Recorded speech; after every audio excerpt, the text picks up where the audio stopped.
Kingdom Hearts 2.8 Final Chapter Prologue had its latest trailer release, and just like director Tatsuya Nomura said, there was a lot of new things to see, so let's get right to it.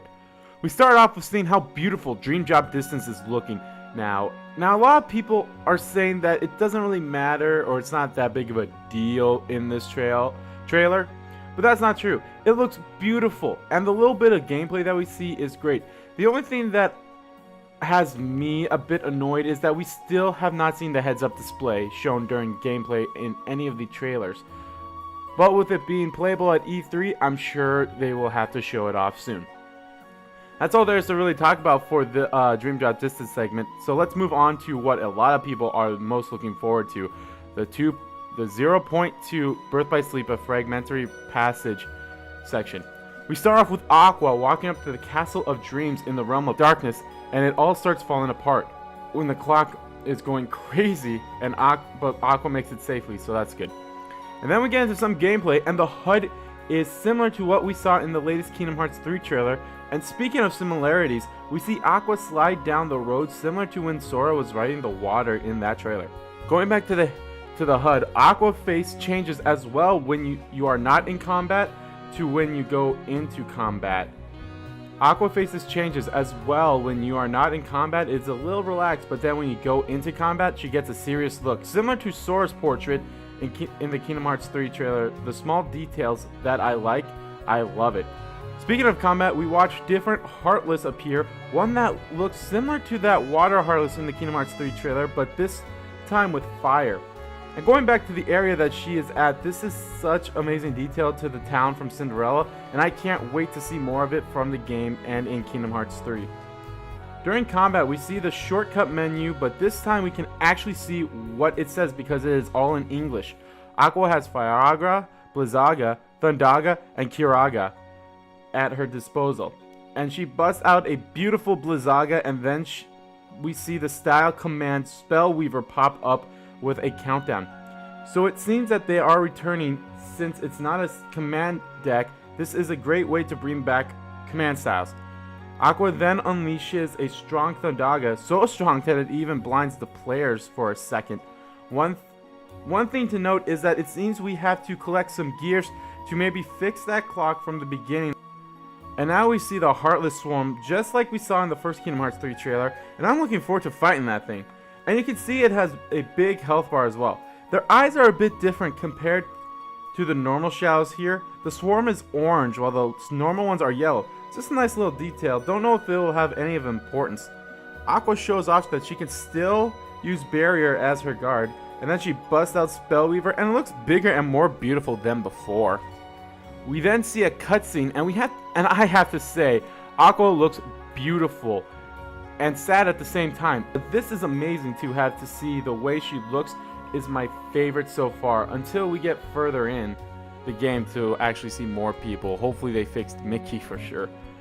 Aqua's wishing to spend another night under the stars with her friends and says she's doing it again. What exactly? Getting depressed? Thinking too much about the past? We don't know, but hope to find out soon in this game. And then we hear Terra and see half of his body before it enters to the next segment of the trailer. Now we know because of the events of Birth by Sleep, Terra's body is no longer his own.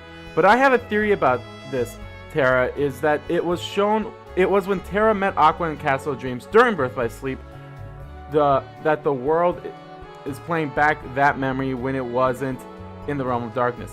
But since we don't know when this game takes place, it could be after Xehanort split his heart and became Ansem and Xemnas, or after the destruction of one or both of them. So it could be Terra for a little bit before somehow his soul gets back into him. This game is taking place right after the start of the secret episode of Birth by Sleep Final Mix, but what are the events that are going on in the Realm of Light right now? We are not certain. We then go to back cover and start off with someone in a black coat holding a dandelion, which if you have been keeping up with the story of Unchained Key or Key in general, you will know why it's important.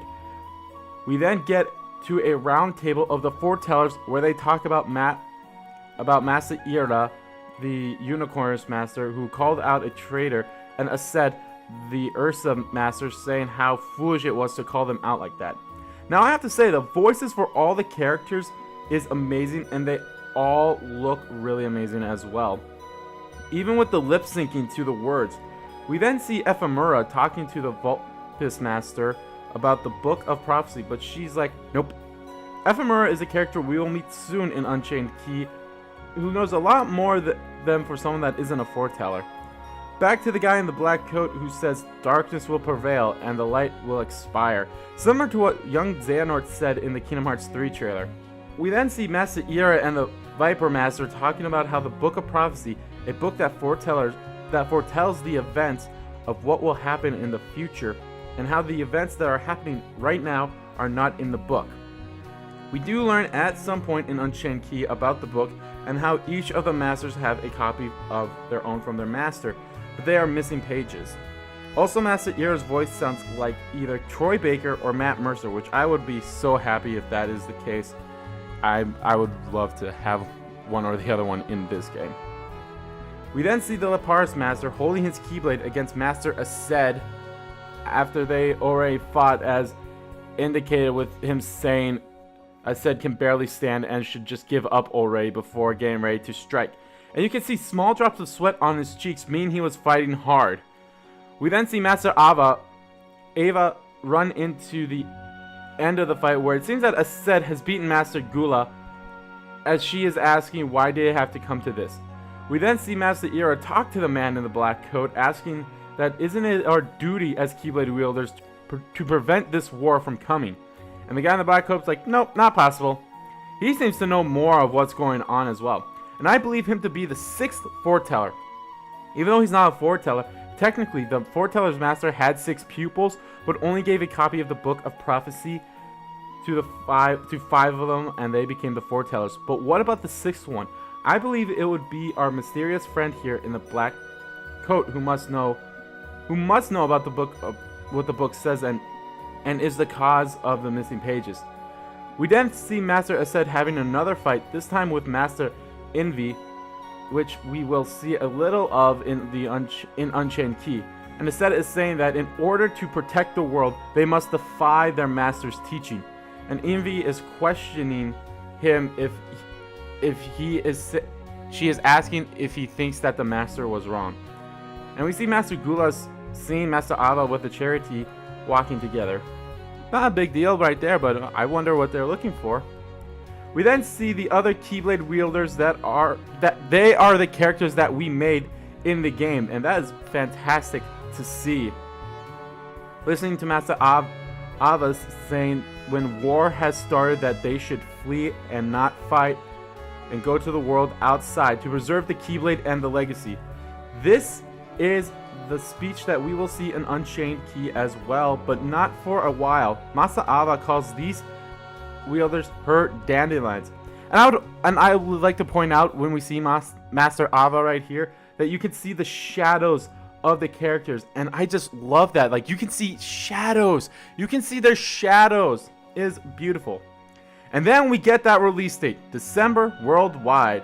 And we also get a little hint of major Kingdom Hearts 3 announcements in winter as well. But did we hear anything at E3? Yes. Unfortunately, nothing pertaining to Kingdom Hearts 3 that much. Like I said previously, there was a demo for both Dream Drop Distance and Birth by Sleep, a fragmentary passage. The Dream Drop Distance had you play as Sora or Riku and showed the HUD, along with a new Dream Eater exclusive to the PlayStation 4 version of this game. You also see the command menu change to the Dream Eaters and the Link moves that you can do with them, and you can see how to do reality shifts with the circle and triangle button. Unfortunately, we don't get to see it in this video, and I would like to say the way that I think the command menu will change is you use either the left or the right directional buttons. It's kind of similar to in Kingdom Hearts 2, where you switch between the one command menu and then go to the other one.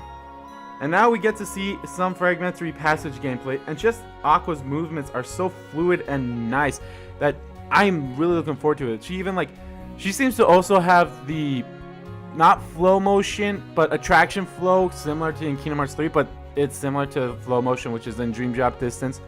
As you see with the ice, and then she just glides on it. It's so beautiful, and the combat in here is so smooth and nice. And like I said previously, there was no Kingdom Hearts 3 news at E3, but Nomura had an interview in the latest Fatsumi magazine that you can find that on the on KH13 homepage, or I will have a link in the description for you too. But the big thing that he said during that interview was that the man in the black coat is actually the master of masters. He is the master of the foretellers. And I'm just, why would you say that? Why would you say that in an interview? I could not believe that when I read that. I was like, he just said that, didn't he? I just can't believe it. And to look forward to the Kingdom Hearts 3 news in winter, but you should focus on Kingdom Hearts 2.8 as well. And believe me, as much as I would love to get Kingdom Hearts 3 news, I want to focus on 2.8 as well. Like I said, I know I'm late for this video. I just wanted to make a video about Kingdom Hearts in general with the new trailer. And with all the events and that was shown or talked about at E3.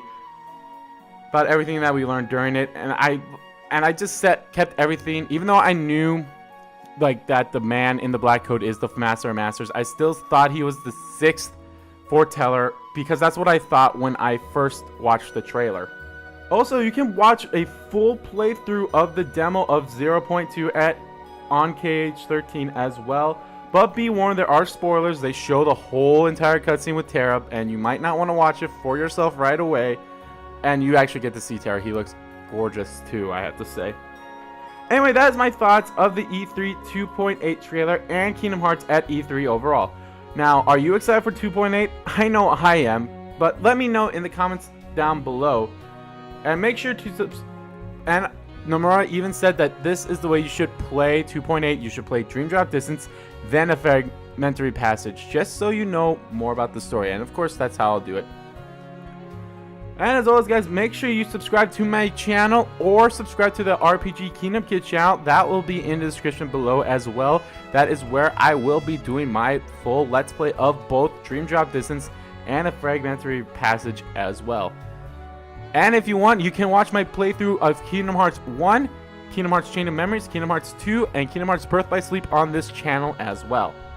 I want to thank you all so much for watching. Like I said, let me know how excited you are about 2.8 or excited about Kingdom Hearts, the Kingdom Hearts 3 news in general that we will get in this winter.